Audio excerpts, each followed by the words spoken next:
Dear students, आपके semester 1 की examination एकदम नज़दीक है और उस एग्ज़ाम को ध्यान में रखते हुए कुछ क्वेश्चंस तैयार करवाए जा रहे हैं जो वीवीआई क्वेश्चंस हैं। आपके एग्जामिनेशन के लिए एकदम श्योर है, तो आप इन सारे क्वेश्चंस को तैयार कर लो विद इन। अब तो खैर ज़्यादा टाइम है नहीं, लेकिन 2-3 दिनों में जितना जल्दी आप जितना क्वेश्चंस तैयार कर सकते हो कर लेना। हम एक एक करके पर डे आपको भेज रहे क्वेश्चंस और आप उसको अच्छे से तैयार कीजिए। जैसे आज का क्वेश्चन देख रहे हो, एसकेएम यूनिवर्सिटी दुमका का है, सेमेस्टर 1 का। क्या है? Discuss the characteristics of metaphysical poetry. Metaphysical poetry के अलग अलग अवयवों का वर्णन करें, उसकी चर्चा करें। या फिर right an essay on metaphysical poetry, एक निबंध लिखना है। क्या है मेटाफिजिकल? मैंने लगभग एक ही जैसी बातें हैं। मेटाफिजिकल पोइट्री पर एक निबंध लिखना है। Also mention it's chief characteristics, इसके जो प्रमुख अवयव हैं उसके बारे में भी आपको चर्चा करनी है। चलिए स्टार्ट करते हैं। मेटाफिजिकल पोइट्री के बारे में इससे पहले कि मैं आपको समझाना शुरू करूं, इसके बारे में थोड़ी सी चर्चा कर लें। 17th सेंचुरी के आसपास कुछ कवि हुए, जैसे जॉन डन हुए या हार्वर्ड हुए। ये सारे कवि ऐसे थे जिन्होंने, जॉर्ज हार्वर्ड हुए या एंड्रयू मार्वेल हुए, इन सारे कवियों ने एक अलग ढंग की कविता लिखी, जो कविता नॉर्मली उस स्टाइल से डिफरेंट थी जो एलिजाबेथन जो पोइट्स थे, एरा के जो पोइट्स थे, उनकी कविताओं से क्या थी? भिन्न थी। इनके कविताओं में कुछ अनोखापन था। जैसे अपने हिंदी में आप देखते हो छायावाद कवि हैं, उनकी कविताओं में कुछ अलग, बाकी कवियों से कुछ डिफरेंट रहता है। ठीक उसी तरह मेटाफिजिकल पोइट्री में इन सारे कवियों ने क्या किया कि एक अलग ढंग की इनकी जो स्टाइल थी वो अलग थी। इनके रचनाओं में अलग अलग लेयर्स थे और उन लेयर्स को हम लोग को समझना है कि वो क्या क्या थे जिसको इन्होंने टच किया। जैसे क्या आप ये कह सकते हो कि इन्होंने कुछ ऐसी काल्पनिक चीज़ों की चर्चा की जो दोनों एक दूसरे से एकदम भिन्न थे, लेकिन उन दोनों में कुछ ना कुछ समानता ढूंढने की कोशिश की। चर्चा होगी यहाँ पर भी। जॉन डन ने अपनी एक कविता में दो लवर्स की तुलना की है कंपास के दो लेग्स से। कंपास जो आप जो मैथ्स के समय यूज करते हो तो उसके दो लेग्स होते हैं, तो यानी कि वो दोनों लेग्स अगर समान है, अगर ऊपर नीचे है तो सही ढंग से कंपास काम नहीं करता। यानी कि बड़ी सुंदरता से, अब चीजें अलग अलग हैं, एक निर्जीव है और उधर दो लवर्स हैं, दोनों में कोई भौतिक रूप से समानता नहीं है, लेकिन फिर भी उनके कुछ गुणों की समानता को ढूंढी गई है। ये एक बड़ी खूबसूरत क्या कहते हैं, एक पहचान है मेटाफिजिकल पोइट्री की। और कई चीजें हैं मेटाफिजिकल, इसके बारे में आगे हम लोग चर्चा करेंगे। तो ज्यादा बातें ना करते हुए सीधा हम लोग आंसर पर आते हैं।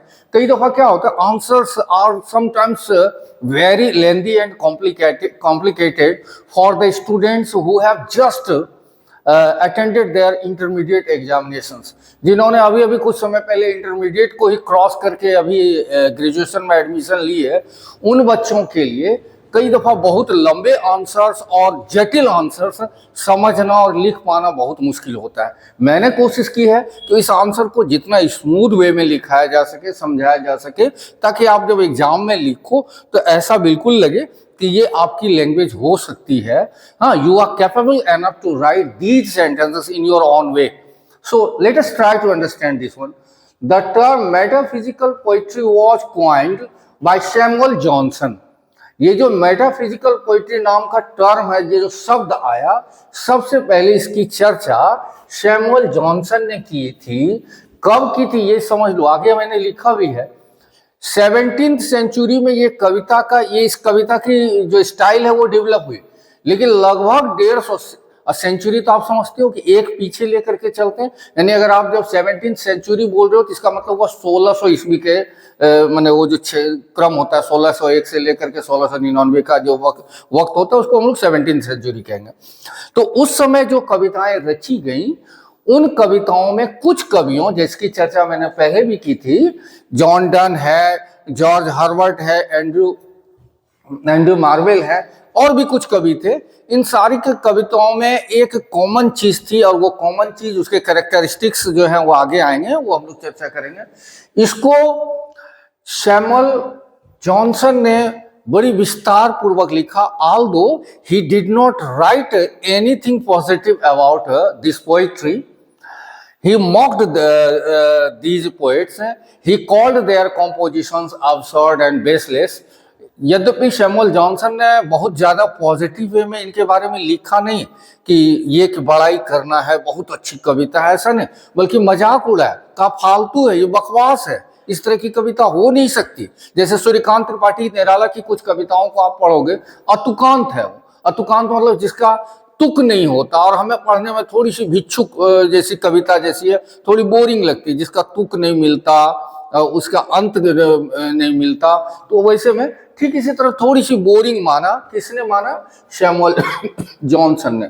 लेकिन 20th सेंचुरी के महान कवि जिनकी कविताएं आप पढ़ोगे ही अपनी किताब में, टी.एस. एलियट ने ये बात मानी कि वाकई ये अनोखी स्टाइल थी कविता लिखने की, किसको? मेटाफिजिकल, और उन्होंने इसकी चर्चा भी बहुत पॉजिटिव वे में की। तो देखते हैं, the term metaphysical poetry was coined bye Samuel Johnson.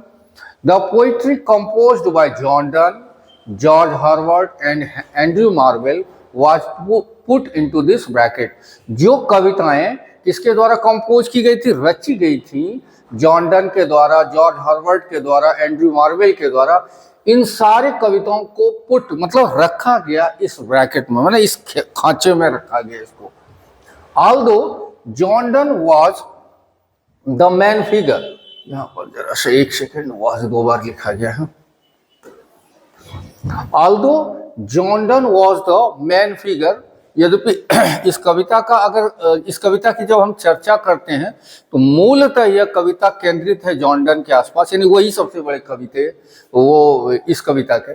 Metaphysical poetry is the blend of erudition, humour, imagery and complicated thought. Blend मतलब होता है मिश्रण, यानी मेटाफिजिकल पोइट्री एक मिश्रण है किस चीज का? इरुडिशन मतलब होता है ज्ञान, विद्वता, ह्यूमर, हास्य, इमेजरी, काल्पनिकता, तथा कॉम्प्लिकेटेड थॉट और जटिल विचारों का, इन सारे चीजों का क्या है? ये एक मिश्रण है मेटाफिजिकल। यानी मेटाफिजिकल पोएम में बहुत गहरे गहरे ज्ञान की बातें कही गई हैं, ऐसी बातें कही गई कई दफा आपके दिमाग में वो जज्ब नहीं करेगी, और अगर जज्ब कर गया तो आपके दिमाग को हिला के रख देगी। लेकिन साधारण लोगों के समझने के लायक, उसके लिए इंटेलेक्चुअल कैपेबिलिटी चाहिए।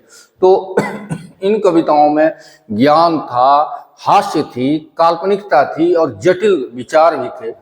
Metaphysical poetry is not as smooth and ornamental as Elizabethan lyric. Elizabethan period में जिस तरह की संगीत या कविताएं लिखी गई उतनी स्मूथ नहीं थी, यानी सामान्य नहीं थी, पढ़ने में गेय नहीं थी, यानी आसानी से समझ में आने लायक नहीं थी, ना ही आभूषण से यानी श्रृंगार पूर्वक थी, यानी ये थोड़ा सा जटिल थी और थोड़ी बोरिंग भी थी। आगे देखते हैं, rigorous thought and intense feeling. इस कविता की खूबी क्या थी? रिगरस मतलब गहन, जटिल, इसमें जटिल विचार और गहरे भाव एक साथ को एग्जिस्ट कर सकते हैं। कैन को एग्जिस्ट मतलब एक साथ रह सकते हैं इस कविता में। इस तरह की कविता की खूबी ये है, इसमें गहरे विचार रहते हैं और बहुत ही बृहद थॉट रहती है, इन सबको मिला करके। Although metaphysical poetry evolve during 17th century, अभी कुछ देर पहले मैंने चर्चा की। ऑल्दो मतलब होता है यद्यपि मेटाफिजिकल पोइट्री आज लगभग आज से मान करके चलो 400 साल, 450 साल, 500 साल पहले ये डेवलप हुई, 1600 ईस्वी के आसपास, तो 17th सेंचुरी के आसपास ये। But 150 years later doctor Samuel Johnson talked about this form of poetry. लेकिन इसके 150 वर्षों के बाद ये सही ढंग से चर्चा में तब आया जब डॉक्टर सैमुअल जॉनसन ने इसकी चर्चा की and called it absurd. Absurd मतलब होता है बेकार, फालतू, और उन्होंने इसका बड़ा मजाक उड़ाया और कहा कि इस तरह की कविता बेकार होती है। बट इन 20th सेंचुरी, 20वीं शताब्दी में, the great poet T S. Eliot recognized its beauty and importance। महान कवि टी.एस. एलियट ने इसकी सुंदरता को पहचाना और इसके महत्व को पहचाना। अब देखते हैं कुछ कॉमन फीचर्स, कैरेक्टर्स हैं जिसको कि हम ये कह सकते हैं ये पाया ही जाता है किसमें, मेटाफिजिकल पोएट्री में। तो देखो क्या क्या है। It's theme is single, complex and concentrated. इसकी जो थीम होती है यानी विषय वस्तु होती है वो एक पक्षीय यानी बहुपक्षीय नहीं रहेगी, एक ही बात पर इसकी चर्चा होगी और जटिल होगी और बड़ा गहन होगी। दूसरा है it is highly intellectual. Intellectual मतलब होता है बौद्धिक, यानी इसकी भाषा बड़ी ही बौद्धिक होती है। बौद्धिक मतलब जो कि सामान्य लोगों की समझ से परे हो, इसके समझने के लिए आपके बहुत ज्यादा बुद्धिमान होना पड़ेगा। Imagery that doesn't match. कई दफा दो वस्तुओं को मिलाया जाता है लेकिन मूल रूप से अगर देखा जाए तो उनमें कोई समानता नहीं होती। जैसे यहाँ लिखा हुआ है as John Donne compares the two lovers to two legs of compass. John Donne ने अपनी कविता में दो प्रेमियों को कंपास के दो पैरों से उसकी तुलना की है। मैंने कंपास कहाँ हुआ, दो प्रेमी कैसे हुए, लेकिन दोनों की तुलना कर दी गई है। तो यानी दो अलग अलग चीजों की बड़ी सुंदरता पूर्वक तुलना की जाती है। अगला है it takes images from different fields. अच्छा, ये कोई जौहरी ने व्यक्ति के बीच की ही कल्पना की जाए, अलग अलग क्षेत्रों से, कभी क्या कहते हैं भूगोल से, कभी इतिहास से, अलग अलग, कभी ज्योतिष से, अलग अलग क्षेत्रों से इसमें चर्चाएं की जाती है। जैसे इतिहास है, भूगोल है, एस्ट्रोनॉमी है, मैथमेटिक्स है, अलग अलग विषयों से इससे जुड़े हुए रहते हैं। Its opening is sometimes abrupt and aggressive. You know that it is the part of writing and good writing that opening must be very smooth, understandable and very easy going. Normally माना जाता है चाहे आप निबंध लिख रहे हो, चाहे कविता लिख रहे हो या कहानी लिख रहे हो, उसका इंट्रोडक्शन बड़ा ही समान सा, बड़ा ही धारा प्रवाह, बहुत ही ताकि शुरुआत में ही पाठक उसमें अटके नहीं, उसका ध्यान भटके नहीं, इतना सुंदरता से शुरू। लेकिन ये जो मेटाफिजिकल पोएट्री है इसकी एक अनोखापन क्या है, इसके शुरुआत में भी कई दफा बड़ा ही एब्रप्ट मतलब सडन कुछ ऐसा आ जाए और बड़ा ही एग्रेसिव, बड़ा ही जिसको कहते हैं आक्रमण ढंग से इसकी भाषा होती है। शुरुआत ही कई दफा मतलब आपके भी सोच से परे होती है, बड़ा ही स्मूथ ना होकर के बड़ा कठिन हो जाती है। Sometimes it's language can be rugged and conversational. इसकी भाषा यद्यपि ये तो है बौद्धिक, लेकिन कभी कभी इसकी भाषा बड़ा ही रुखड़ी होती है, रग्ड होती है, यानी रुखड़ी होती है। और कभी कभी ऐसा लगता है जैसे कविता ना हो, ये किसी के दो लोगों के बीच का क्या हो, वार्तालाप हो। ये इसके कुछ कैरेक्टर्स हैं। यद्यपि आंसर्स को आप और लेंदी कर सकते हो, लेकिन मेरे समझ से इतना लेंदी को आप तैयार करना भी संभव नहीं है। एग्जाम के टाइम को देखते हुए इतना काफ़ी है, आप इसको लिख दोगे तो आपके लिए काफ़ी फायदेमंद होगा। और आई होप कि आप सारी चीज़ों को समझ ही जाओगे। जहाँ जहाँ अटकोगे थोड़ा सा वीडियो को पॉज करके उसको समझने की कोशिश करोगे। मैं हट रहा हूँ, आप इसके आंसर्स को ये क्या कहते हैं फोटो ले लोगे।